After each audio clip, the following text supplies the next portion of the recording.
Bonjour à toutes et tous et bienvenue sur Le Fil de l'Épée, un podcast consacré à l'histoire de la guerre et des conflits armés, une coproduction entre Le Collimateur et Paroles d'Histoire, podcast associé au Rubicon, réalisé en partenariat avec le Centre des études de sécurité de l'IFRI et avec le soutien de la DGRIS du ministère des Armées.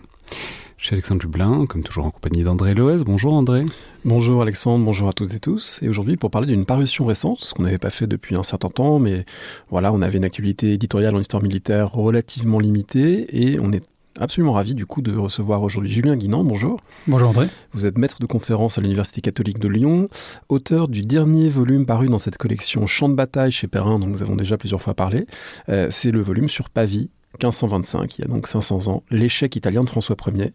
Bienvenue dans le fil de l'épée. Et vous êtes donc là pour parler sans doute d'une des plus grandes défaites de l'histoire militaire française, en tout cas l'une des plus marquantes et peut-être avec le plus de conséquences, puisque, spoiler alerte, mais donc François Ier est capturé par les troupes impériales de son adversaire Charles Quint, un désastre en plus des autres de cette bataille, qui tout ça participera notamment de manière un peu différée à la fin des guerres d'Italie. Mais du coup, première question, on s'est dit qu'on allait commencer par là. Est-ce que vous pensez que c'est la capture ou la défaite la plus désastreuse de l'histoire militaire française, qui ne manque pas de candidats quand même? Oui, sachant que Napoléon III a été fait prisonnier en 1870 à Sedan, que Jean le Bon a été fait prisonnier à Poitiers au début de la guerre de Cent Ans, Saint-Louis à la croisade, donc c'est un peu une spécialité française finalement, de se faire capturer sur le champ de bataille quand on est roi ou souverain. Du coup, comment on classe cette captivité de François Ier ? Alors, spoiler aussi, impossible de les classer, en tout cas pour moi. En tout cas, ce qui est sûr, c'est que pour les contemporains qui sont à Lyon, en 1525, lorsque j'étais en Master 1, j'ai découvert, et c'est un des sentiments de l'historien qu'on a tous pu un peu avoir, c'est un document et c'est la peur qui entre en ville. Il faut imaginer, on est dans la nuit du 29 février de mémoire. Rappelons que la bataille, c'est le 24 février. Le 24 février. Et donc, dans la nuit du 28 au 29, on a deux hommes, trois, en fait, il y a un Espagnol avec, mais deux hommes qui viennent frapper à la porte du pont du Rhône, qui demandent à entrer, parce que la porte est fermée. Les Lyonnais alors ouvrent la porte, et là, ils annoncent la défaite du roi, sa capture, la mort, en tout cas, de ces gentilshommes. Et là, on a en tout cas, en une page, parce que normalement, le document, il est consacré au prix du pain, à ce qui se passe dans la ville, et là, on a une page dédiée à ça, donc on a bien cette peur qui se répand. Après, est-ce que c'est la pire histoire ? Non, la pire défaite de l'armée française. On est quand même pas loin, entre 8 000 et 10 000 morts. Du coup, j'ai quand même essayé de comparer pour Azincourt. On est un peu en dessous à Azincourt de mémoire. Poitiers, avec la capture du roi et des princes également, on est un peu moins, mais la dernière fois, avec la venue de Clément Henry dans l'émission, j'ai pensé à la guerre d'Espagne, et de la guerre de succession d'Espagne, et les défaites des premières années de la guerre de succession d'Espagne ont des taux de perte bien plus grands que Pavie, donc Sedan, en tout cas avec Napoléon III, est un bon candidat. C'est vrai que Sedan, on peut argumenter que ça abat complètement le Second Empire, ce qui n'est pas le cas là, on le verra, mais bon, la monarchie survit assez bien, puisque François Ier a réussi à renier toutes ses promesses sans aucun égard pour la parole donnée ni pour ses enfants, enfin on en reparlera. Donc voilà, ça a au final moins de conséquences que ça ne peut en avoir l'air sur le moment. Mais alors, peut-être reprenons quand même cette histoire de bataille de Pavie, et au-delà de ça, c'est tout ce dernier moment des guerres d'Italie. Alors, guerres d'Italie qui sont en place depuis bientôt un demi-siècle à ce moment-là.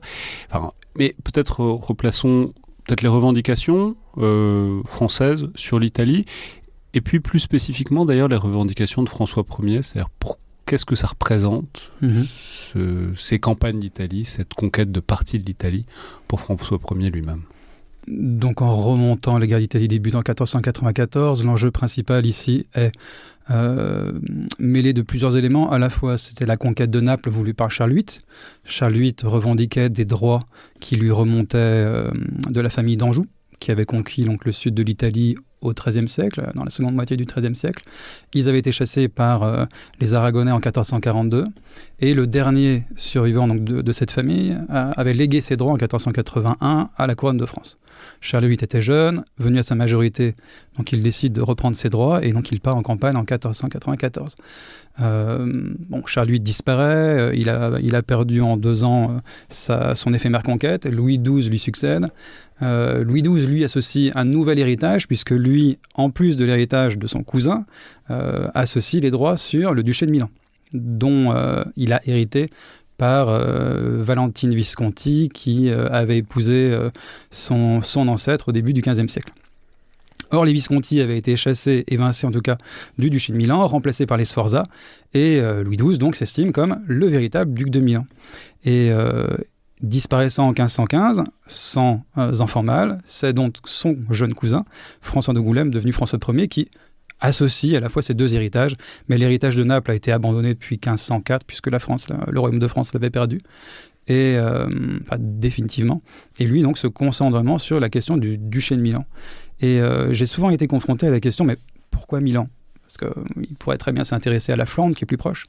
Sauf que Milan est un territoire qui lui est associé par droit dynastique, est un territoire riche. Donc je ne vais pas revenir sur la situation géographique de Milan, entre le monde méditerranéen, l'Empire, France et Venise. Mais peut-être pour se représenter la conception spatiale de ces gens, je me base là sur les travaux donc, de Léonard Dauphin, qui s'est intéressé à la question en tout cas de l'espace à l'époque médiévale, et notamment avec la question des listes. On n'a pas de cartographie. Donc les contemporains ne se basent pas sur des cartes comme nous pour appréhender l'espace, mais sur des listes de villes, des listes d'évêchés, de territoires, et donc Milan, entre autres, avec tous les revenus venant de ce territoire, fait que ce territoire est essentiel en tout cas pour la couronne de France. Et lorsque François Ier, en 1515, en fait la conquête après la bataille de Marignan, et devient roi de France et duc de Milan, il en fait un point essentiel en tout cas de son pouvoir. Est-ce que c'est un lien aussi avec cette idée d'être un prince de la Renaissance, d'un prince des arts, d'un prince favorisant la beauté sous toutes ses formes, et du coup que l'Italie est un creuset où on va aller chercher ça, où on va alimenter l'image royale de ce point de vue-là? Est-ce qu'il y a un orientalisme déjà italien de François Ier? Peut-être avec les années. En 1515, lorsqu'il se livre à la campagne, qui l'emmène à Milan et qui voit la bataille de Marignan, il n'est jamais allé en Italie. Donc, il a été éduqué donc, par Louise de Savoie, sa mère, par sa sœur en partie. Donc, il y a eu beaucoup d'ouvrages qui se sont longuement appesantis sur cette culture et qui auraient fait de lui presque... un souverain qui se croit comme un prince romain en soi. Mais en tout cas, la découverte de l'Italie a vraiment lieu là en 1515 et par les contacts avec la société italienne, des artistes. Donc c'est le moment où après Marignan, de mémoire, c'est en 1517, 1518 où Léonard de Vinci vient en France. Donc on a cette proximité qui se met en place. Et en tout cas, ce qui est sûr, c'est que François Ier se considère aussi bien comme roi de France, mais aussi comme prince italien. Et alors, avec Marignan, il faut peut-être le dire, parce que c'est un peu le coup d'éclat. C'est-à-dire, c'est un coup d'éclat symbolique dès l'accession au trône, et c'est un coup d'éclat aussi personnel, parce que, on le sait ou on ne le sait pas, peut-être qu'un jour, il y aura un opus de la collection de chants de bataille sur Marignan, mais il combat vraiment. En tout cas, il est montré, il est représenté comme combattant vraiment au milieu de ses gendarmes, etc. Ce qui est une super manière de commencer un règne. Et donc, de ce point de vue-là, il y a une sorte de petit truc peut-être particulier pour François Ier dans la conception qu'il se fait de lui-même comme roi et chef de guerre. C'est vraiment l'année en plus où il monte sur le trône de France. En janvier 1515, il participe à la campagne au cours de l'été. La bataille a lieu donc les 13 et 14 septembre 1515. Et de fait, il est auréolé de sa victoire. Il est représenté dans l'iconographie comme un prince romain. La plupart des récits qui parleront de Marignan et qui parleront de la chevalerie, peut-être qu'on y reviendra, ont lieu après Pavie, justement. Mais cette proximité, en tout cas, avec Marignan, le voit combattre victorieusement, difficilement, puisque la bataille a duré 2 jours. Mais ce succès, en tout cas, de Marignan est encore plus important par rapport à son expérience militaire personnelle. Puisque jusqu'à présent, il avait bien commandé des hommes dans les Pyrénées pour faire campagne en Navarre sous le règne de son prédécesseur. C'est pas des campagnes qui avaient été en soi couronnées de succès. Et là, cette première année qui voit cette victoire, qui est largement portée en partie par le connétable Charles de Bourbon et par les anciens capitaines de Louis XII, font que c'est lui qui récolte en tout cas les honneurs du succès. Alors ceci dit, depuis Marignan, il y a une donnée géopolitique qui a changé, c'est que maintenant, il y a un rival absolument considérable, qui a des possessions qui vont de l'Espagne à la Bourgogne, à l'Allemagne, et qui est Charles Quint, qui est cet empereur germanique de la famille des Habsbourg, qui tenaille le royaume par différents côtés. Et du coup, on est entré dans une séquence de confrontation, justement, du nord au sud, sur différents terrains, et la confrontation se porte en Italie. On en est où ? À dire au début des années 1520, de ce rapport conflictuel entre la France de François Ier et puis de la guerre voilà, de l'état des forces respectives, disons. On a déjà une montée en tension, puisque lorsque les deux personnages donc, se présentent pour être élus empereurs, peut-être qu'il serait intéressant de faire une histoire des familles. Donc d'un côté, on a François Ier, auréolé de sa gloire de Marignan en 1515, duc de Milan, duché de Milan, qui fait partie donc de la péninsule italienne, mais qui est aussi un territoire d'empire. De l'autre côté... Donc il peut se présenter. Parce que rappelons pour les auditeurs qui ne le sauraient pas que l'Empire est une élection et qu'il y a un certain nombre d'électeurs d'Empire. Et alors d'ailleurs on peut choisir en dehors, mais bref, on choisit généralement parmi ceux-là et les autres électeurs votent. Donc l'histoire moderne, c'est vraiment simple quand même. C'est ça que j'aime bien avec cette période, c'est que c'est simple, c'est carré, c'est orthogonal. Franchement, le bordel pour l'Empire, ça commence pas avec l'époque moderne et ça ne s'arrête pas avec elle. C'est plus compliqué avant. Mais donc des princes ecclésiastiques, des princes laïcs qui élisent empereur. Le dernier empereur était Maximilien de Habsbourg. Et lorsque Maximilien décède en 1519, deux candidats donc, se font face à face. D'un côté François, roi de France, et de l'autre donc Charles d'Espagne, qui est aussi l'héritier, en tout cas, d'un mariage qui a associé la couronne d'Espagne par sa mère qui s'appelle Jeanne, fille des rois catholiques, et son père, donc, qui était le fils de Maximilien d'Habsbourg. C'est quand même le plus beau mariage, les plus beaux surnoms de la Terre, c'est Philippe le Beau et Jeanne la Folle. Jeanne la Folle. Qui deviendra folle après. Qui deviendra folle après, paraît-il, au moment du décès de son mari, de Philippe le Beau. Mais bon, donc... Fallait les mentionner. Fallait le mettre. Et donc, en tout cas, cette association de territoires fait que déjà Charles est à la tête de l'Espagne, du royaume de Naples qui a été conquis en 1504 contre les Français, des Flandres, donc en gros la Belgique et les Pays-Bas actuels, et la comté, donc la comté, la Franche-Comté actuelle. Lorsque Maximilien décède, son grand-père, du coup, il dirige également la partie autrichienne. La question se pose donc, qui va devenir empereur ? Alors, là, de manière très synthétique, parce que c'est pas vraiment mon sujet, mais François Ier, lui, joue et paye comptant. Charles Quint promet plus d'argent. Les électeurs empochent des deux côtés. L'argent de François Ier, les promesses de Charles Quint, et ils élisent Charles Quint. Alors, l'élection, elle prend plusieurs mois, mais à la fin, Charles Quint est élu. Et donc, en 1520, on a donc deux souverains face à face, mais en tout cas la force de Charles Quint est à nuancer, parce que François Ier est à la tête du royaume de France, le duché de Milan donc qui voisine, et on peut dire il y a un léger paradoxe à ce que le roi de France ait plus de cash que celui qui possède les Amériques avec pas encore, parce que oui, on a les Antilles, mais le Mexique, c'est en 1521. Oui, tout n'est pas encore conquis, mais en tout cas, s'ouvre le continent américain avec l'énorme masse de matières précieuses qui vont déferler sur la couronne d'Espagne. Mais du coup, là, c'est un peu en suspens. Mais en tout cas, ce qui est sûr, c'est que la nuance est apportée par rapport à la tenaille de Charles Quint, puisqu'en fait, on a affaire à une monarchie composite. En 1520-1522, donc là on déborde même sur le conflit qui éclate, Charles en Espagne fait face à la révolte des communes qui demande à être davantage prise en compte dans le gouvernement de la Castille, de l'Aragon par rapport aux Flamands qui entourent le roi. L'Empire en fait est une mosaïque de princes, et Charles n'a vraiment la main que sur ses territoires Habsbourg et aussi sur les Flandres.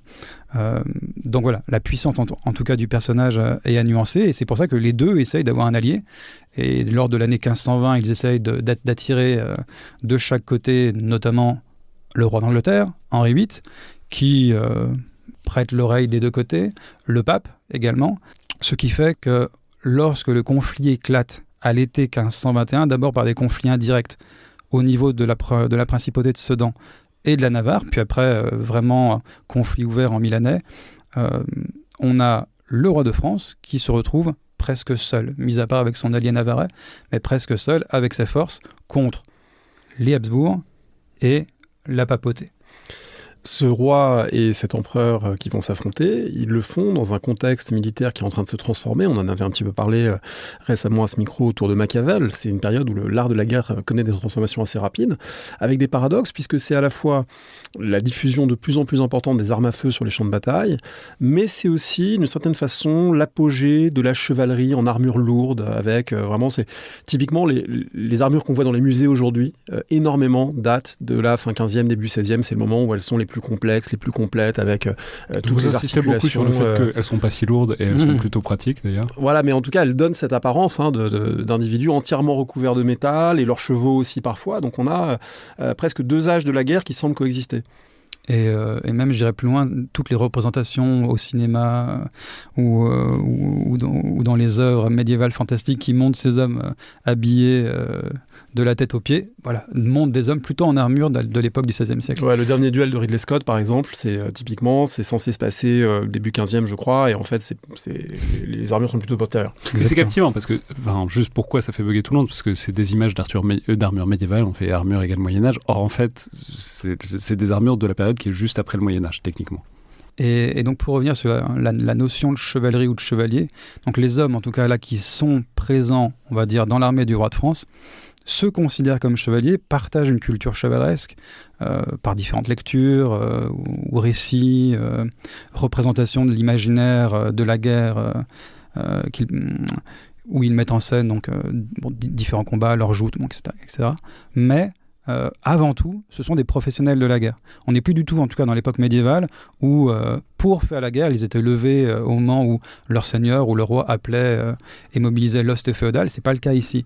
Là, on a affaire à des hommes nobles pour la plupart, qui sont payés, qui sont soldés dans les compagnies d'ordonnance, donc qui ont été créées en 1445 par Charles VII, et qui servent de manière permanente la couronne. Alors de manière permanente, la moitié sont en temps de paix gardés en garnison, les autres sont renvoyés chez eux, mais lorsque la guerre éclate, le roi peut mobiliser, alors on pense que là, au début du XVIe siècle, le roi de France peut mobiliser presque 2000 lances. Alors qu'est-ce qu'une lance ?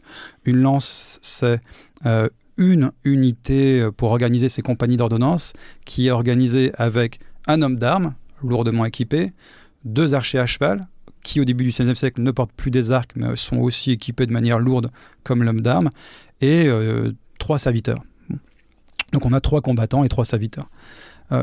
Et donc 2000 lances qui forment l'armée permanente du roi de France. C'est quand même pas grand-chose si on imagine les effectifs du XXe siècle en termes militaires.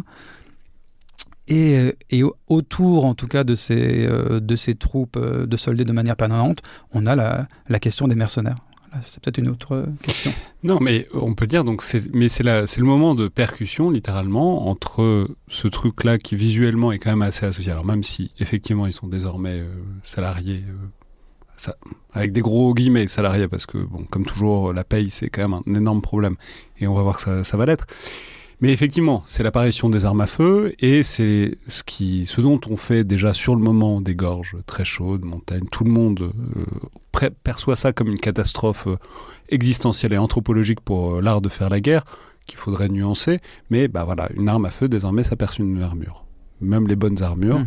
Et du coup, et on va voir que c'est quand même globalement ce qui va se passer dans cette bataille, et donc se pose une question d'égalisation, de nivellement, parce que désormais tout le monde peut avoir un chevalier jusqu'au roi de France avec une arquebusade, sans compter à ça qu'il y a aussi des canons qui deviennent un peu plus mobiles que les canons du milieu de la fin du XVe siècle. Désormais, c'est des choses qui peuvent devenir vraiment des armes de campagne, ce qui était rarement le cas jusque-là. Et par ailleurs, un armement assez largement diffusé et qui met un peu en échec la gendarmerie qu'on appellerait de la chevalerie. Et d'ailleurs, pour revenir un petit peu dans le passé des guerres d'Italie, les Français ont déjà subi une défaite marquante par rapport à ce duel entre hommes à cheval et arquebuse. On est à Séminara, donc on est dans le royaume de Naples au début du XVIe siècle sous le règne de Louis XII, et là donc le chef en tout cas de l'armée française décide d'aller bouter les Espagnols qui ont envahi le royaume de Naples, qui est dirigé par les Français depuis 1499. Et donc à Séminara, les Espagnols sont en position défensive, ont avec eux la puissance de leur arquebuse, puisque les unités ont été réorganisées par le capitaine Gonzague de Cordoue, qui a parié sur à la fois l'utilisation de la pique et des arquebuses. Et ces hommes retranchés derrière un grand fossé, des remblais avec de la cavalerie de chaque côté, parviennent à mettre à terre la cavalerie française chargeant sur eux, qui est ensuite défait par la cavalerie espagnole ou les fantassins qui attaquent. Donc c'est vraiment une première défaite qui n'est pas souvent citée, puisque une des énièmes batailles de cette première partie des guerres d'Italie, mais qui montre que les Espagnols déjà maîtrisent la question. Et juste précise, bon ça, pour le dire vite, ça va être une grande spécialité des Espagnols, ça va être notamment la grande gloire des tercios, qui sont ces formations qui sont composées à la fois de piquets pour arrêter la cavalerie adverse et d'arquebusiers pour la défaire. Et toujours est-il que les Espagnols ont clairement un temps d'avance, pas énorme, mais ils ont quand même un temps d'avance à ce moment-là, qui va se perpétuer un peu dans ces guerres d'Italie. Mais justement, c'est pas si net que ça, puisque c'est une campagne qui est complexe. Alors, Pavie 1525, c'est la fin de la fin. Enfin, d'ailleurs, c'est pas tout à fait la fin, mais en tout cas, c'est plutôt vers la fin de cette campagne. C'est une campagne qui, vous l'avez dit, commence en 1521. C'est une campagne, et d'ailleurs c'est marrant parce que en vous lisant, je me disais putain, on dirait un peu Hannibal et Scipion, parce qu'ils traversent les Alpes dans un sens, dans l'autre, etc. Ils se courent après.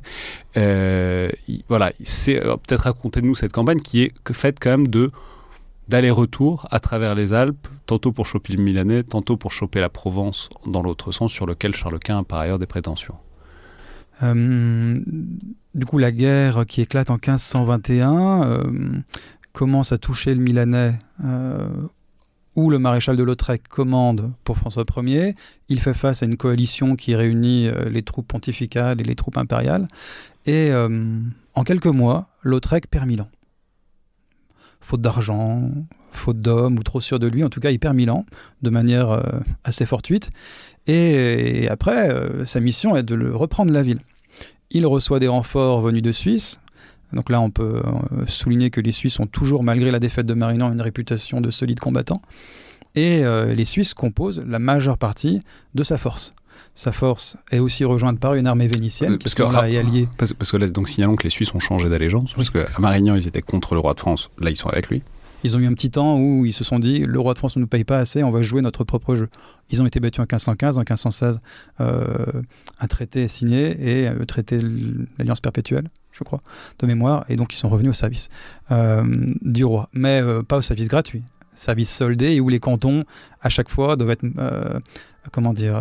appelés par l'ambassadeur du roi de France pour savoir combien d'hommes sont mis à disposition. Donc ça lance pas mal de temps à des négociations. Mais donc on a des milliers de Suisses, on va dire 5, 6, voire 8 000 hommes qui peuvent arriver. Et donc là, dans l'armée de Lautrec, les Suisses sont majoritaires. Lautrec essaye de reprendre Milan. On a un premier siège de Pavie qui a lieu au cours de cette année 1522, court siège, mais qui a déjà des conséquences sur l'environnement autour de la ville. La ville, c'est en gros la deuxième ville du Milanais, c'est une grosse... Deuxième ou troisième ville, oui. 6-7 000 habitants, quelque chose comme ça, c'est une ville assez conséquente. Conséquente, il faut imaginer, on aurait Milan au centre, on aurait la ville de Novare qui serait à l'ouest de Milan, autre ville importante, et au sud, on va dire, à 30 km, on a Pavie, qui est située sur les rives du Tessin, sur la rive gauche du Tessin, et où les ducs de Milan, au cours du XVe siècle, avaient développé un château, un parc de chasse. Bon. Donc la ville n'est pas prise, et Lautrec décide de tenter son va-tout. Il contourne Milan, et là a lieu un combat. Les Espagnols l'attendaient, ils avaient préparé leur défense. C'est la bataille de la Bicoque. Bataille aussi qui est oubliée, mais là qui est majeure. Alors qu'elle a un nom quand même assez chouette. Génial.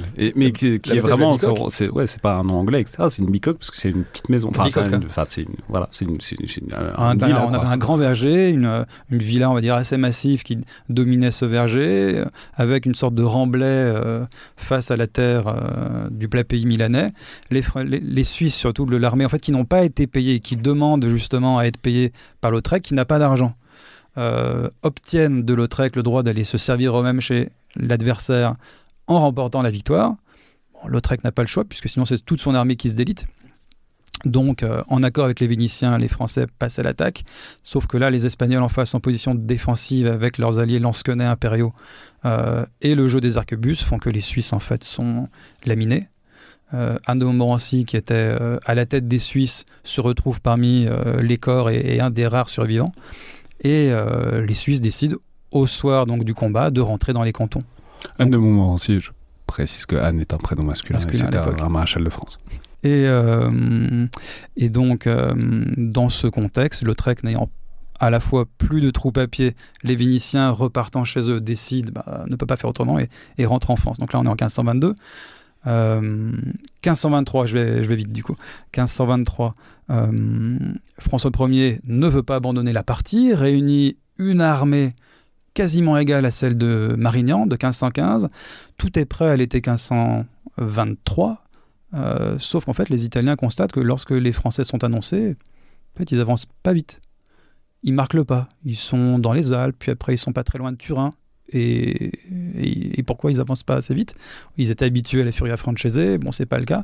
Sauf qu'on est au moment de l'affaire du connétable de Bourbon, où le connétable décide de quitter les services du roi pour passer au service de Charles Quint. Alors ça, il faut expliquer un petit peu. Un connétable, c'est le plus haut personnage de l'armée française. Donc on a un très haut noble du royaume de France qui passe à l'ennemi. C'est quand même singulier. Qui passe au service de Charles Quint. Alors pour plusieurs raisons.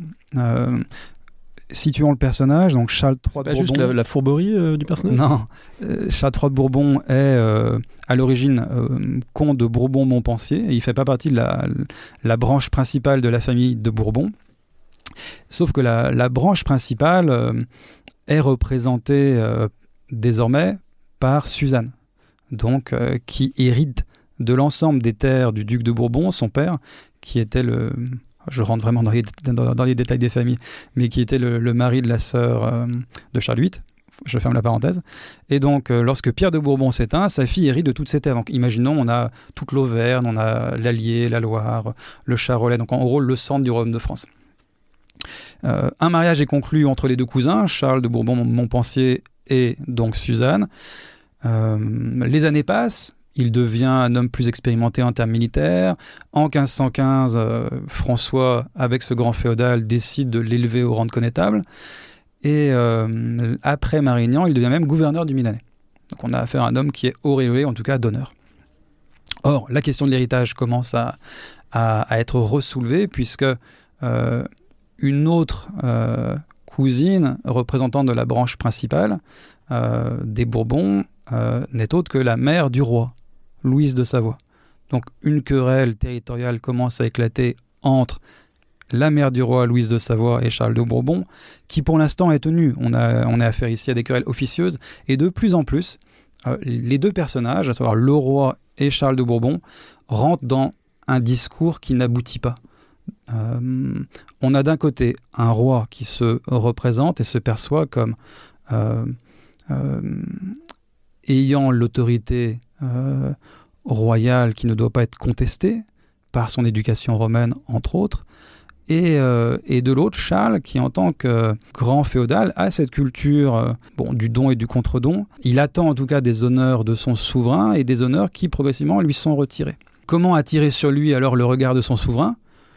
C'est peut-être en l'inquiétant. Donc, de manière très officielle, Charles commence à tisser des liens avec quelques représentants de son autre suzerain pour des terres qu'il a dans la principauté des Dombes, donc de l'autre côté de la Saône, donc Charles Quint.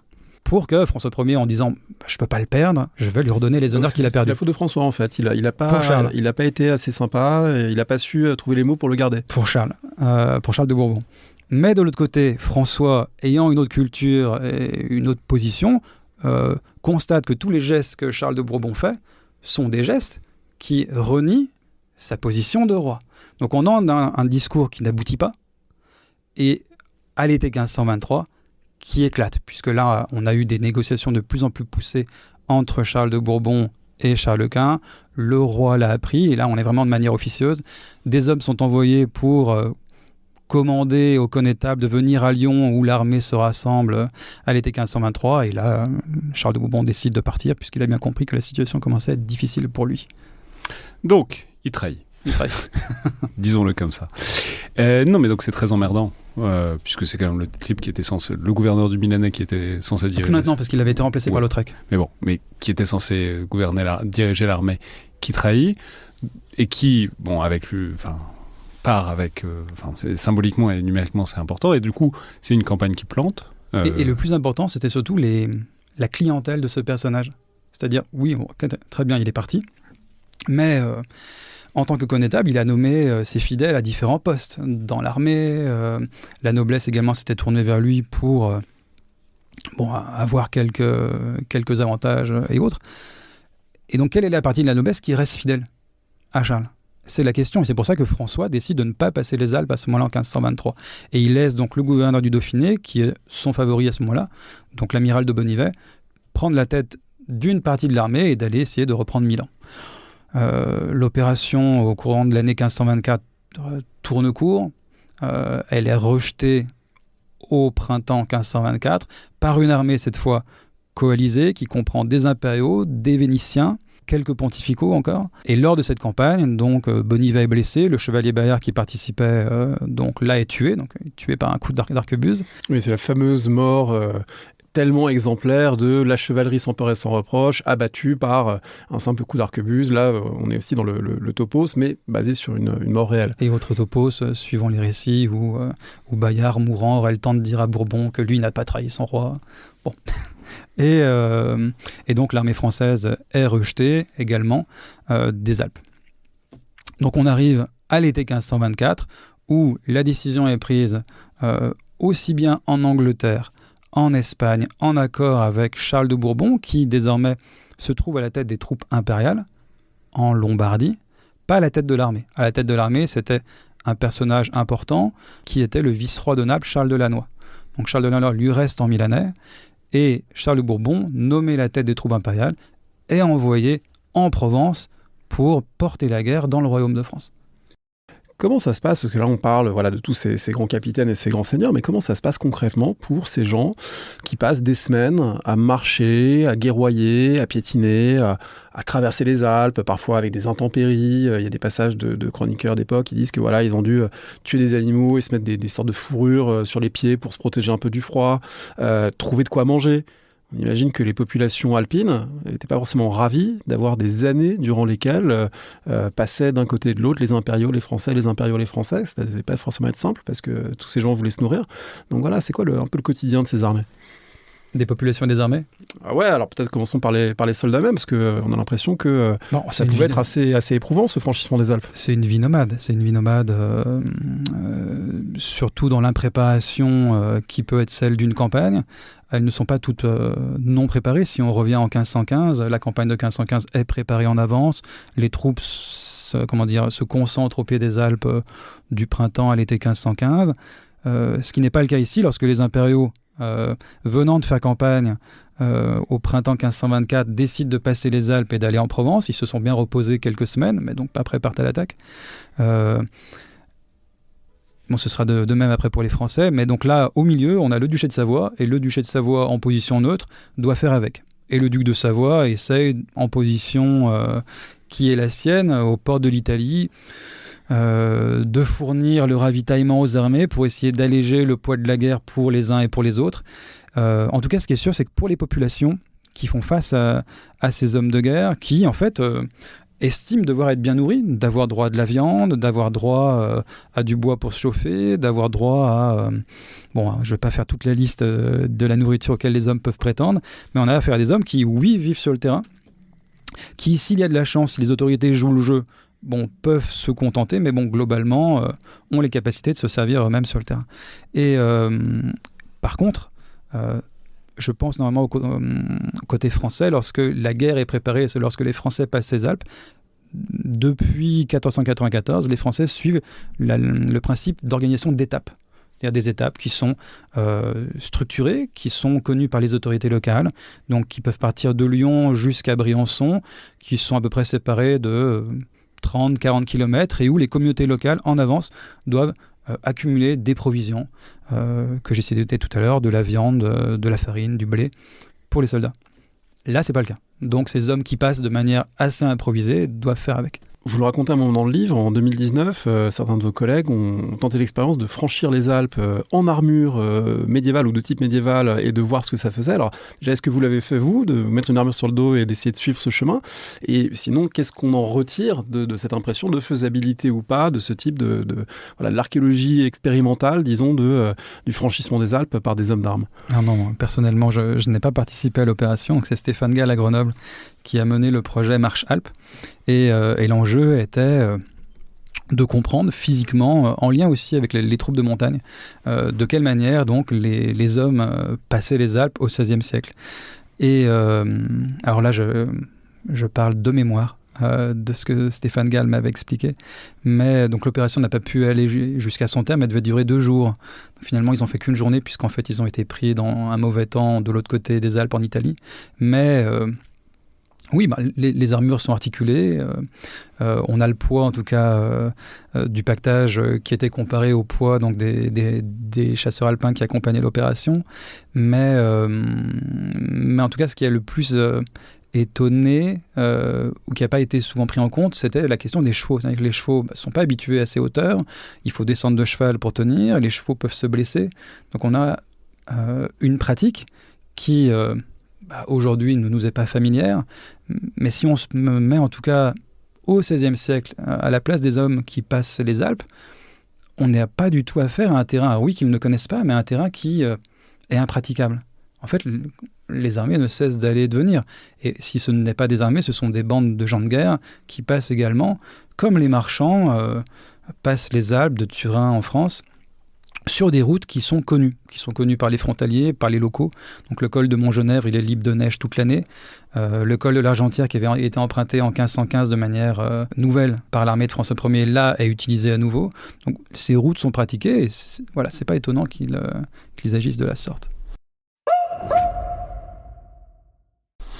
Alors, si on reprend, donc il y a cet aller-retour, ce va-et-vient de part et d'autre des Alpes, donc le siège de Marseille à l'été 1524, qui est pas fructueux. Ensuite, François Ier réussit quand même à rameuter son armée, etc. Et alors, en fait, se commence une course le long du littoral jusqu'à passer les Alpes. Et ils prennent des chemins différents, mais bref, ils débouchent dans le Milanais à peu près au même moment. Il y a l'espoir que peut-être ils vont réussir à les prendre de vitesse. Bon, bref, en tout cas, ils réussissent à prendre Milan, qui n'est pas vraiment défendue, parce qu'elle n'est pas en état d'être défendue par les troupes impériales. Et ensuite se pose la question de Pavie. Alors, comment ça se met en place, en quelque sorte, ce dispositif autour de Pavie ? Déjà, avant de venir au dispositif de Pavie, je voulais juste revenir sur ce choix de passer les Alpes. Parce que par la suite, l'historiographie du 19e, même encore aujourd'hui, revient sur ce choix qui paraît être en plein hiver totalement peut-être absurde, de continuer la guerre. Pourquoi pas attendre ? Les impériaux étaient en débâcle, autant attendre que la paix arrive. Sauf qu'il faut bien avoir en tête que la guerre en fait dure depuis 1521. Elle est un coût financier, elle est un coût humain. Pendant plusieurs années, en fait, le roi était en position inférieure. Et là, en fait, voyant les impériaux en retraite, il peut les cueillir. En fait, là, il est en position de force. Donc, d'aller tenter de mettre fin à la guerre en battant ses adversaires et en prenant Milan en même temps, il peut faire coup double. Donc là, on a du coup ce franchissement assez rapide en 3 semaines des Alpes, les armées venant devant Milan, puis après les armées françaises venant devant Pavie. Voilà, c'était en tout cas à souligner. Donc l'organisation des armées françaises devant Pavie. Donc tout à l'heure, on a dit que Pavie était une ville située sur la rive gauche du Tessin. Et cette ville est une ville qui est assez bien défendue, de manière pragmatique. On n'est pas du tout dans un système bastionné. On a affaire à des anciennes murailles, mais qui ont été renforcées de terre, renforcées d'ailleurs déjà depuis le premier siège de 1522. Et la garnison qui se trouve dedans est une garnison de 5000 hommes. 5000 hommes composés principalement de lansquenets allemands que Charles de Lannoy a décidé de placer ici, parce qu'ils devaient se reposer. Bon, ils étaient mieux en tout cas pour tenir la ville plutôt que de faire campagne au loin. Et c'était la dernière ville en tout cas à tenir pour les impériaux dans le Milanais. La ville de Lodi, où les impériaux se sont repliés plus proches des terres vénitiennes. François Ier n'a pas envie de porter la guerre côté vénitien. Il a plutôt envie que les Vénitiens se rapprochent de lui. Et donc il décide de prendre la ville de Pavie, dernière ville du Milanais à tenir pour les impériaux, et de se débarrasser de sa garnison. On est en plein hiver, on serait donc dans le coup double, à savoir prise de Milan, puisque Milan s'est rendu au roi de France, et capture de Pavie. Et les Français donc s'installent autour de la ville. D'ailleurs, au sud de la ville, on a une île qu'ils parviennent à capturer. Ils tentent un premier assaut pour entrer dans la ville. Bon, c'est un échec. Les Français... Non, mais c'est intéressant parce que, disons, un des bons moyens de prendre une ville à cette époque-là, en fait, c'est de le faire très vite. C'est de faire un coup de main très vite, avant qu'elle se soit vraiment refermée, que rendue hermétique.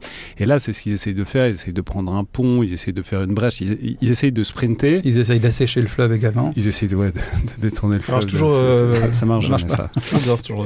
Non, mais c'est fou, parce qu'on en parlait, je crois, c'était avec Machiavel. Ouais. C'est un grand truc dans l'Antiquité.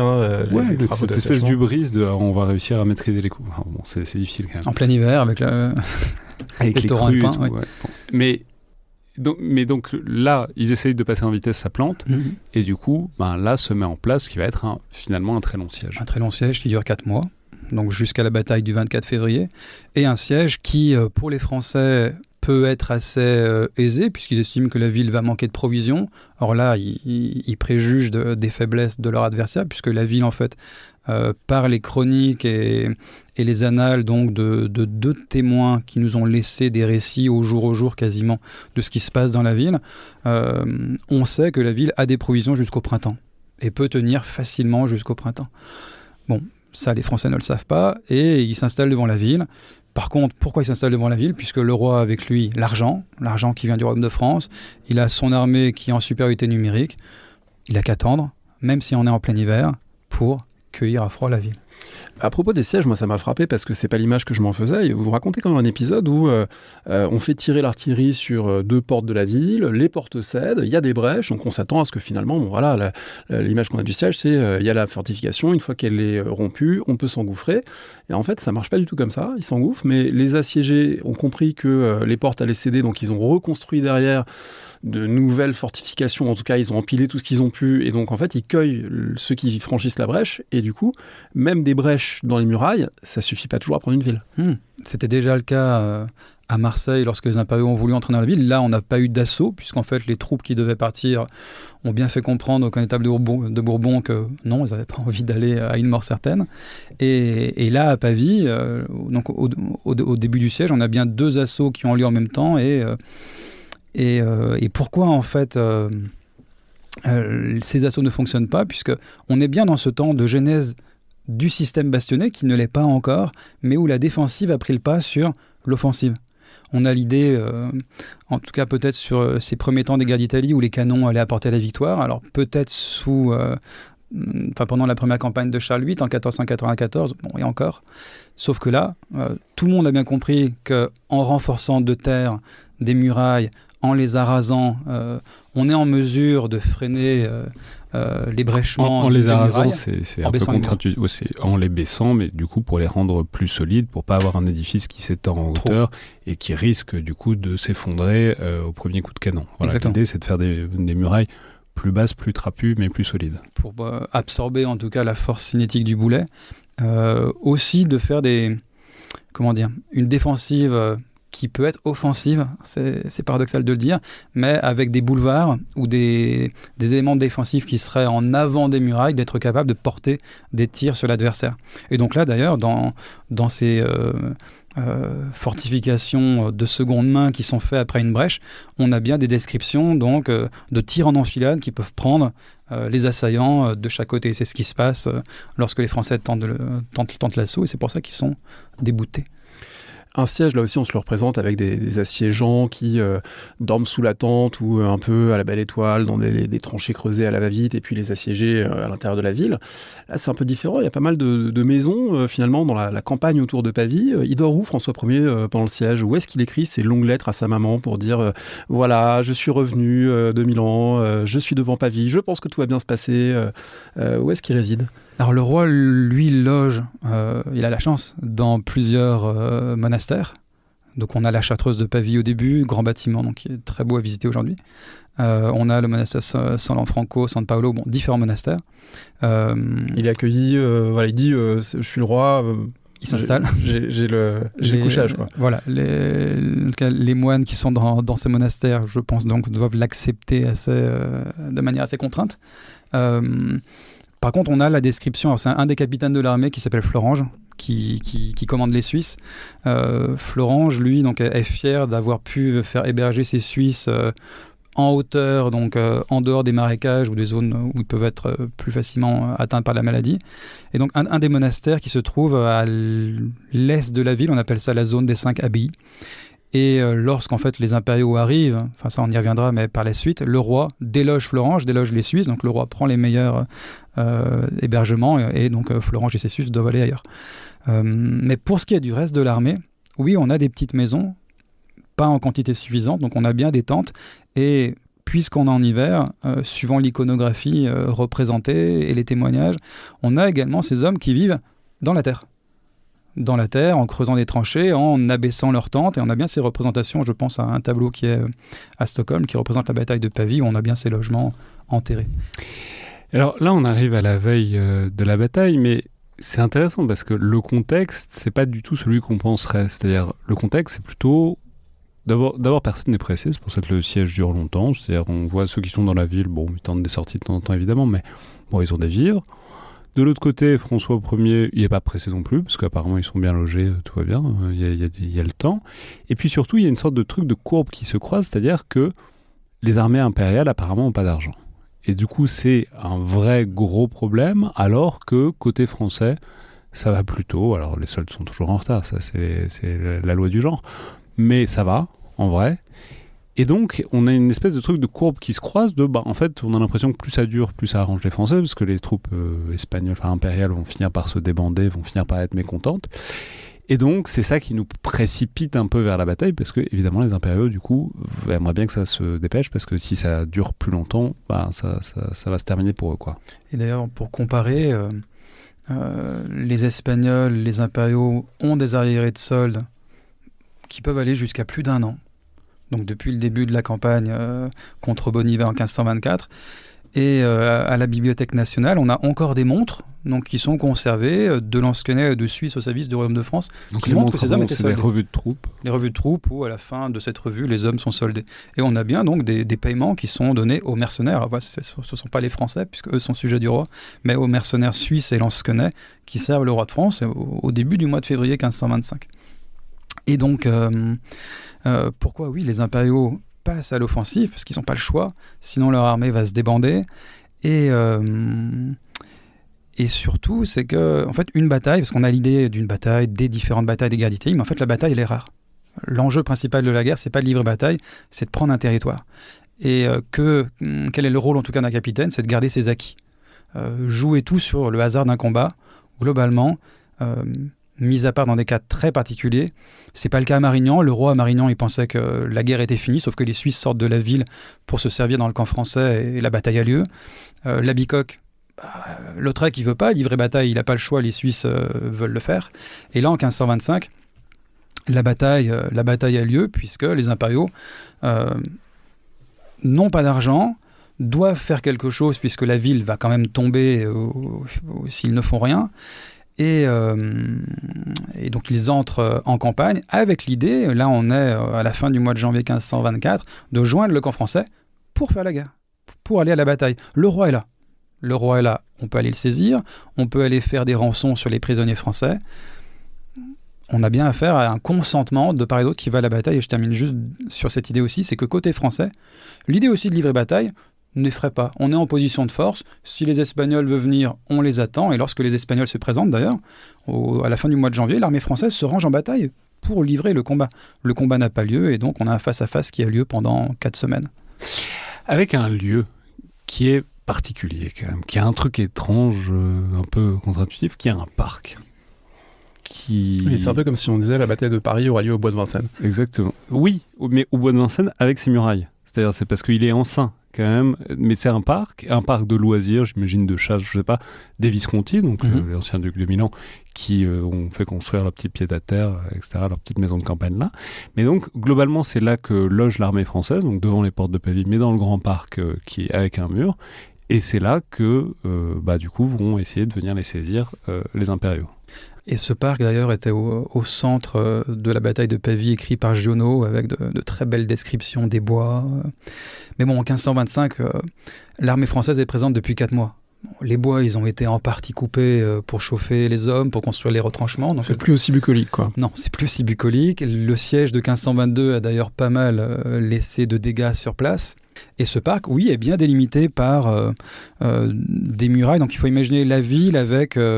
c'est pas un triangle, un quadrilatère qui s'écarterait en direction de Milan jusqu'au nord et se fermant par une muraille au nord juste avant d'arriver à la grande chartreuse de Pavie. Et on a à peu près un parc qui court sur, alors je parle de mémoire, j'ai pas la carte sous les yeux, sur 5-6 km de profondeur. Ce qui fait en fait que les Français, en pleine nuit, ne peuvent pas tenir l'ensemble de cette enceinte. Et d'ailleurs, on parle d'une enceinte, c'est un mur qui fait peut-être 1 mètre de large à la base, qui peut atteindre 1,50 m, 2 mètres de hauteur, en briques rouges. Il est solide, les Espagnols se rendront compte dans la nuit du 23-24 février, mais des coups de canon dedans, le mur tombe. En tout cas, on a bien les Français qui sont autour de la ville, au sud du parc, et les Espagnols qui sont vraiment collés à l'enceinte est du parc. Aujourd'hui, vous y êtes allé à Pavie voir ce parc parce que d'après la carte, il y a une partie encore naturelle, puis il y a une partie qui a quand même été un peu urbanisée. Il y a un hypermarché Carrefour apparemment dans une zone en plein milieu, voilà, du parc. Mais est-ce que il y a des éléments qui rappellent la bataille? Alors à l'époque de Giono, lui évoquait l'idée qu'il y avait toujours des restes de murs. Alors ça, j'ai pas eu la chance de les voir. On a par contre en plein centre du champ de bataille toujours le lieu qui s'appelle Mirabello, donc c'est un manoir qui appartenait aux Visconti, qui a été remanié, des bouts ont été détruits au fur et à mesure des décennies. C'est d'ailleurs là que il y a quelques semaines une reconstitution de la bataille a eu lieu. Mais on a un espace assez naturel, conservé. C'est un espace aussi agricole qui est autour donc d'un petit cours d'eau qui s'appelle la Vernavola et qui s'écoule du nord au sud du parc et qui vient se jeter dans le Tessin à l'est de la ville. Et c'est là où le combat en partie a eu lieu. Je veux dire, là, je suis allé chercher du coup des images de la Chartreuse de Pavie. Il devait être bien, François Ier, oui. Parce que c'est... Enfin, faut aller chercher, ça fait penser genre à la cathédrale de Milan. Tout dépend si c'est bien chauffé l'hiver quand même. Ouais, voilà, franchement, vu la tronche du truc, je pense qu'il y a tout Michelet, ce qu'il faut. Et franchement, l'érémitisme, c'est plus que c'était. Michelet, on a de beaux écrits qui montrent que François Ier se plaît au loisir. J'imagine, ça c'est Michelet. Il faut nuancer quand même. Ouais. Les impériaux arrivent et on a l'impression quand même d'un paradoxe dans les choix de François Ier qui semble être content de les attendre et pourtant, visiblement, il y a une impréparation lorsque la surprise impériale arrive et que dans la nuit on commence à voir passer des silhouettes d'hommes et à entendre des bruits. On a l'impression presque d'une panique qui saisit le camp français. Donc comment ça s'explique? On était finalement bien positionné autour de Pavie avec une armée assiégeante et les assiégeants deviennent assiégés et se retrouvent pris au dépourvu. Qu'est-ce qui s'est passé? En 4 semaines, les impériaux qui sont vraiment proches du camp français se livrent 2 jours puis après 2 nuits à de multiples attaques ou escarmouches. Et pas des escarmouches de quelques dizaines d'hommes. Parfois, c'est plusieurs unités, quelques milliers d'hommes qui passent, qui surprennent les Suisses, qui surprennent des positions françaises. Ils sont rejetés à chaque fois ou alors ils font marche arrière. Bon, donc là, on a une habitude ou une lassitude qui peut s'installer. La ville aussi tente des sorties. Ce qui cause d'ailleurs la blessure de Jean de Médicis qui sert le roi. Jean de Médicis, c'est donc le célèbre, on en parlait aussi dans l'émission sur Machiavel, Jean des bandes noires, donc le seul Médicis qui a jamais été chef de... Enfin, qui a un condottière assez célèbre de ce moment-là. Donc là, il est blessé à la jambe et les Espagnols, en tout cas le Charles de Lannoy, lui autorise à aller être soigné plus loin. Donc lui quitte le champ de bataille. Et donc lorsque dans la nuit du 23 au 24, les Espagnols et les Allemands décident donc de passer l'attaque, ils ont pris la décision 2 jours auparavant. Pourquoi? Puisqu'en fait aussi le 24 février n'est autre que le jour d'anniversaire de leur empereur, Charles Quint. La date n'est pas prise au hasard. Lorsqu'ils passent à l'attaque, les Français ont aussi en tête qu'en fait l'armée espagnole peut se débander à n'importe quel moment. Et lorsque les bruits sont entendus, les éclaireurs qui sont envoyés, qui voient l'agitation, estiment soit que l'armée déloge pour aller à Milan, soit qu'elle se débande. Bon, on n'a pas une peur, en tout cas, qui saisit l'armée française. Ce qui fait qu'au petit matin, le roi a quand même assemblé des troupes, non pas pour livrer une bataille, mais pour aller poursuivre ses adversaires. Et quand en fait les 2 armées se découvrent, donc ils n'ont pas pris tout le matos. Ils n'ont pas pris tout le matos, puisqu'on a toujours la moitié de l'armée française, pas les parties de l'élite, mais la moitié qui est toujours en position devant la ville pour la tenir sage au cas où celle-ci fasse une sortie. On va dire, une moitié de l'armée qui est prête à marcher, prête plus ou moins. Et lorsque les deux armées se découvrent, on a bien une disproportion. C'est que ce n'est pas une escarmouche, une énième escarmouche, c'est toute l'armée impériale qui est entrée dans le parc par le mur à l'est de la ville, de manière un petit peu éloignée de l'armée, et qui marchait pour aller prendre une position défensive à Mirabello. Position défensive comme à Seminara ou comme à la Bicoque. Et donc là, les chroniqueurs espagnols, alors pas les chroniqueurs, les 2 témoins espagnols qui sont dans l'armée, je pense à Juan de Osnaya, qui donc décrit qu'au petit matin, ils voient l'armée française arriver sur leur main gauche. Et donc là, on a bien les Français qui, voyant les Espagnols arriver, veulent les rejeter, comme ils l'ont fait dans les escarmouches précédentes, et se portent au plus vite, au plus pressé, au devant de leur adversaire, donc dans le parc. avec une confusion sonore assez forte et en même temps des tentatives de mise en ordre. Vous racontez que cette bataille se fait au son des tambours, au son des trompettes, des cris de ralliement. On crie France, on crie Espagne. On essaie de se repérer. Il y a des insignes blancs sur certains costumes de guerre. Donc, c'est quoi les manières d'essayer de mettre de l'ordre dans le son et le bruit et la confusion de la bataille? Alors pour mettre de l'ordre dans la tête, enfin pour un cavalier, en tout cas la seule manière de mettre de l'ordre pour un cavalier qui a la tête cachée dans son armée et qui ne voit que par les deux ouvertures pour ses yeux, donc ce sont les couleurs, soit des différentes bannières, donc la bannière principale de la compagnie d'ordonnance ou donc des étendards plus inférieurs, les trompettes aussi, qui avant d'aller à la guerre sonnent le bout de selle, donc monter à cheval. Pour les gens à pied, donc oui, on a les tambours, on a l'ordre aussi. Prenons le cas, on va dire, des lansquenets allemands, ou français, n'importe. Enfin, des lansquenets allemands au service du roi, on en trouve des deux côtés, qui sont rangés en carré. Dans ces grands blocs, l'homme en plein milieu de l'effectif ne voit rien. Lui, il peut se fier qu'aux hommes qui sont sur ses côtés, qu'aux hommes qui sont devant lui, et au moindre flottement, d'où en fait le fait de rester unis, au moindre flottement, en fait, l'appel de l'arrière peut attirer n'importe qui dans le désordre. Donc si on n'a plus les couleurs en l'air, si le son qu'on entend commence également à diverger et à apporter une forme de désunion, un manque de confiance, en fait ces gros blocs d'hommes peuvent se déliter assez facilement. Et c'est ce qui se passe, c'est-à-dire que dans l'arquebusade qui commence à avoir lieu sur le champ de bataille, d'abord contre les cavaliers du roi de France qui sont progressivement démontés et contre ces troupes d'infanterie suisses et lansquenets allemands, on a, oui, les premiers rangs qui arrivent au contact de l'adversaire, qui sont progressivement mis à mort, mais les rangs derrière sont appelés par le vide et se débandent. Et c'est comme ça que la bataille, en fait, se déroule en maximum 2 heures. Avec cette légende, qui n'est peut-être pas une légende, donc c'est une manière très simple qu'on a eue de raconter cette bataille qui en même temps se veut hautement symbolique, c'est cette idée que François Ier aurait voulu charger, absolument, et que ce faisant, il aurait empêché son artillerie de tirer et de laminer les Espagnols. Alors c'est très bien parce que à la fois ça colle à l'image qu'on se fait un peu de François Ier, ça colle un peu à l'image qu'on se fait de la transition dans l'art de la guerre de ce moment-là, de le roi qui est encore perdu dans les réflexes chevaleresques alors qu'en fait c'est l'artillerie l'arme du moment. Et vous montrez que non, pas tellement. En tout cas, il va résumer la bataille à ça. C'est un peu court, quoi. Oui, c'est à nuancer. Alors, si d'abord on parle que de l'événement, d'abord l'artillerie, qui a été décrite comme pouvant avoir plusieurs dizaines, centaines de pièces.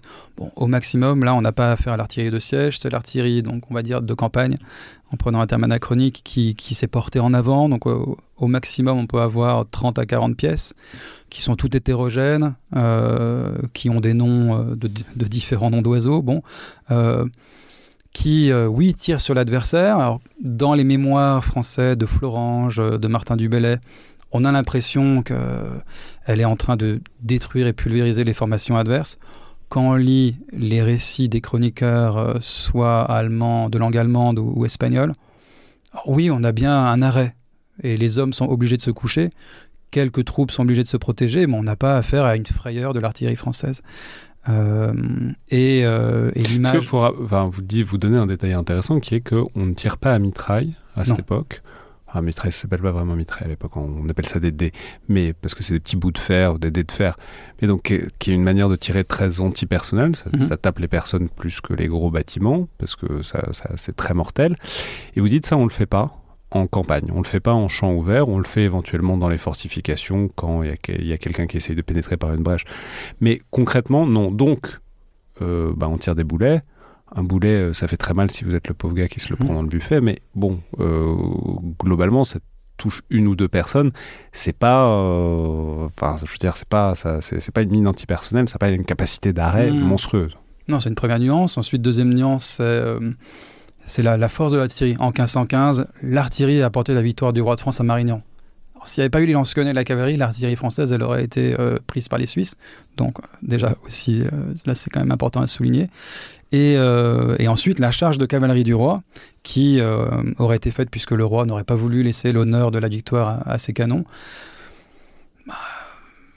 En fait, dans les différents témoins du moment, on n'a pas, en tout cas, ces explications qui sont données. En fait, ces explications, elles apparaissent petit à petit au fur et à mesure des récits qui sont faits de la bataille.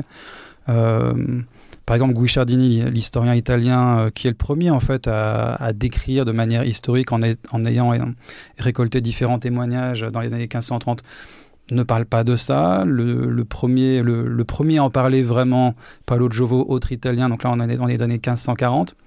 Bon, donc les témoins de l'événement commençaient déjà à disparaître. Et au fur et à mesure des écrits qui s'ajoutent du 16e au 19e, on a plein de détails qui finissent par arriver au roi qui ne veut pas laisser la victoire à ses canons et qui charge tout seul et qui se fait cueillir. Bon, c'est pas le cas. Le roi, oui, a chargé, mais si on regarde plus ou moins les positions, si on arrive à les situer, il n'est pas devant son artillerie. Ou en tout cas, la seule unité qui peut être devant son artillerie, puisqu'en fait, là, les troupes de François Ier de cavalerie sont composées de 3 formations qui chargent. On a l'avant-garde commandée par la Palisse, celle du roi et celle d'Alençon.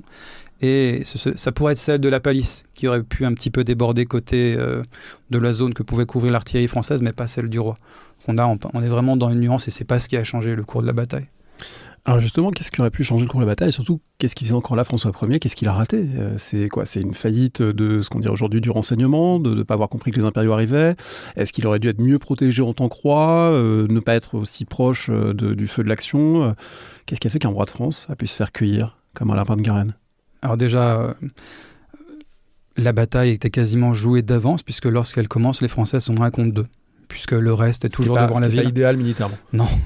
Et pour revenir à la personne du roi, par la suite, en essayant de comprendre et d'expliquer pourquoi le roi était sur place, on a eu des accusations. Alors, en faisant attention, on ne va pas accuser le roi, mais on va accuser ses mauvais conseillers. Bonnivet, par exemple, qui meurt à Pavie. Pourquoi le roi est-il resté? Il aurait pu partir, laisser le siège à différents officiers. Bon, mais si on se met à la place du roi, on a affaire à un homme qui peut finir la guerre, on l'a déjà dit tout à l'heure, qui peut faire coup double, voire coup triple s'il détruit l'armée impériale. Il a entamé le siège de Pavie. La guerre est la prérogative royale par nature. Il y est resté 1 mois, 2, 3, 4 devant la ville. Quitter la ville à ce moment-là en plein hiver, pour un homme qui partage une culture chevaleresque, ce serait à la fois une perte de légitimité, une perte d'honneur. Donc d'un point de vue personnel, il ne peut pas partir en soi du combat. Ça pourrait être aussi une cause de faillite morale pour ces hommes. Le roi s'en va, pour quelles raisons les impériaux approchent, donc devant le risque. Là, il y a aussi un élément pragmatique à prendre en compte. Tout concourt à ce que le roi reste. Parce que si la victoire, par contre, lui tombe dans les mains, là, son honneur en est renforcé d'autant plus. Bon, malheureusement, pour lui, il est capturé. Ouais, je ne dirais pas que c'est un échec, mais ça n'a pas marché. Exactement. Mais avec un déroulement qui est très symbolique, parce que, bon, il y a ces charges, etc. Mais dans un premier temps, ça marche. Et puis, c'est-à-dire, je veux dire, ce qui s'est passé vraiment n'est pas moins symbolique que l'histoire qu'on raconte. C'est-à-dire, en fait, à un moment, ils se font coincer. Et là, il y a des arquebusiers qui sont partout autour d'eux et qui les laminent. Et enfin, le roi, je ne sais pas très bien comment il a fait pour survivre, parce qu'à peu près tout le monde autour de lui est mort. Et là, d'ailleurs, par rapport aux arquebusiers... Et c'est vraiment une histoire de chevaliers en armure de plate, enfin bon, en armure articulée, qui se font éclater par des arquebusiers qui les tirent comme à une chasse, comme dans une battue, voilà. Et c'est ça qui se passe. Alors, et donc il réussit à se rendre, d'ailleurs de justesse, parce qu'ils sont pas loin de le buter, parce qu'ils ne comprennent pas tout de suite qui c'est.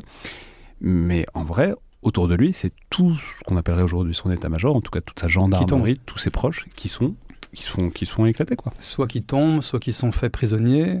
Alors là, d'ailleurs, un ordre aurait été donné côté espagnol. Les sources ne sont pas vraiment au clair dessus. Certains disent oui, d'autres non.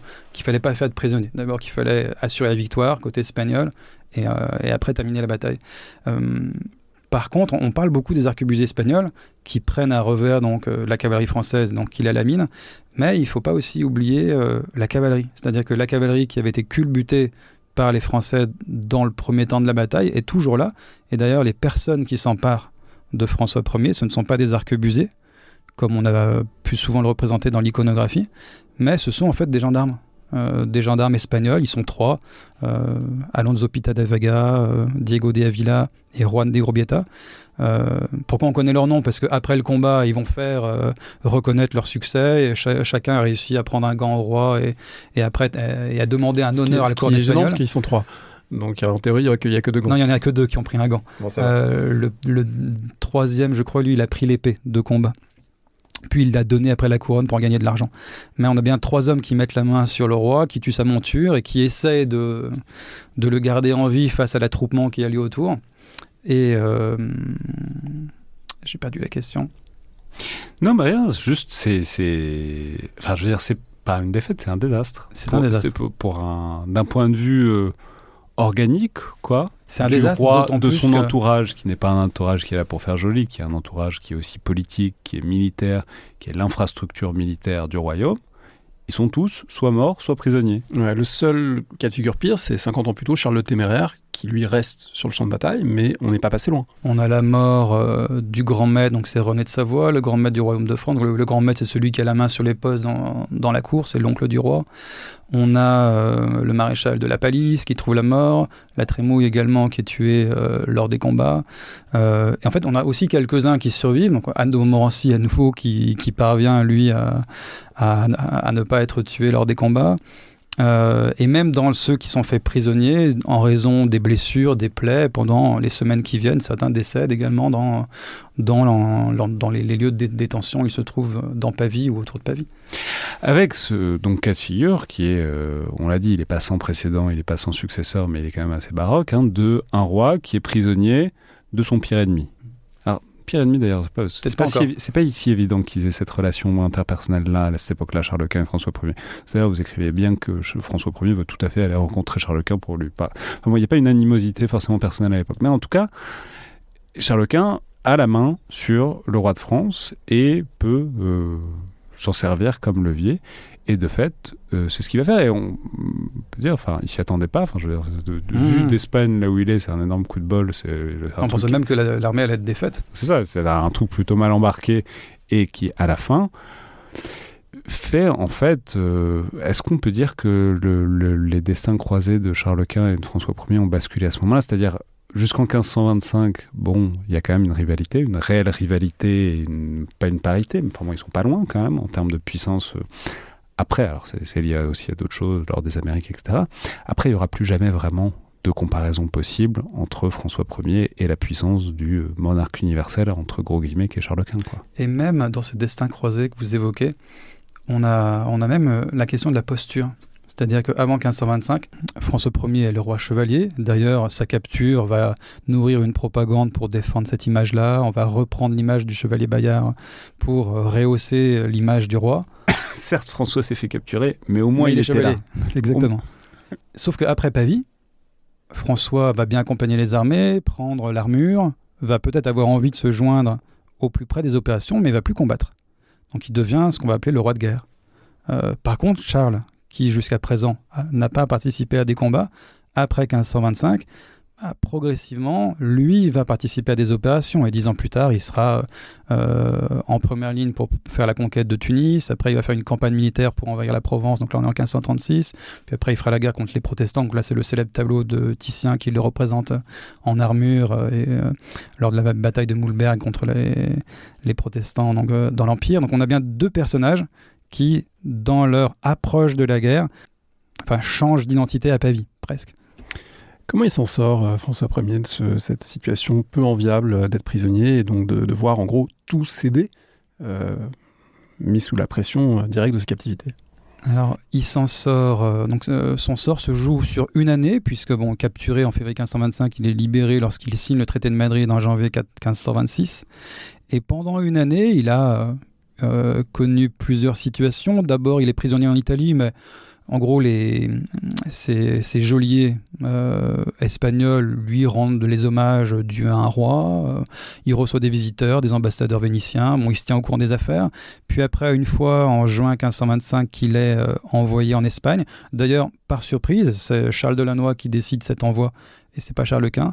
Lorsqu'il arrive en Espagne, donc il est reçu, il est accueilli par la population qui vient au-devant de lui. Et après, une fois en détention, quand les choses sérieuses commencent en termes de négociation et de diplomatie, là, ça devient plus compliqué.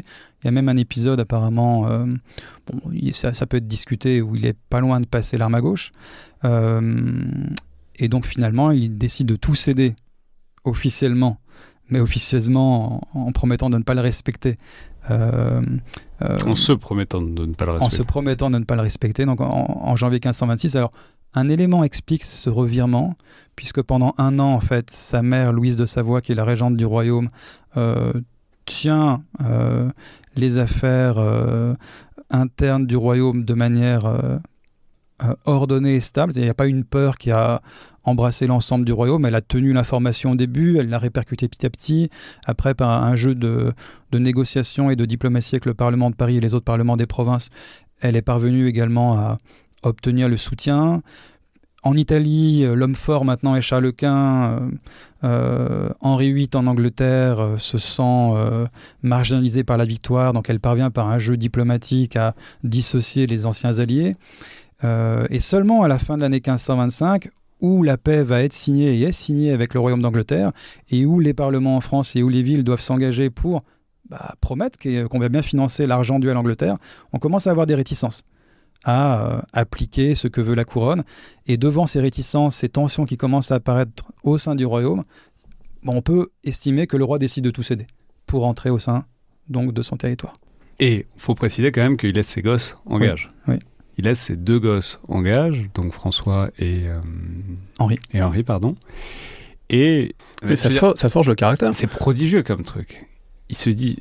Parce qu'évidemment qu'ils veulent dégager les Espagnols. Donc il dit, je laisse mes... Vous voyez, vous avez mes enfants. Il rentre en France et il n'en a rien à péter après. C'est-à-dire, il s'assoit sur tout.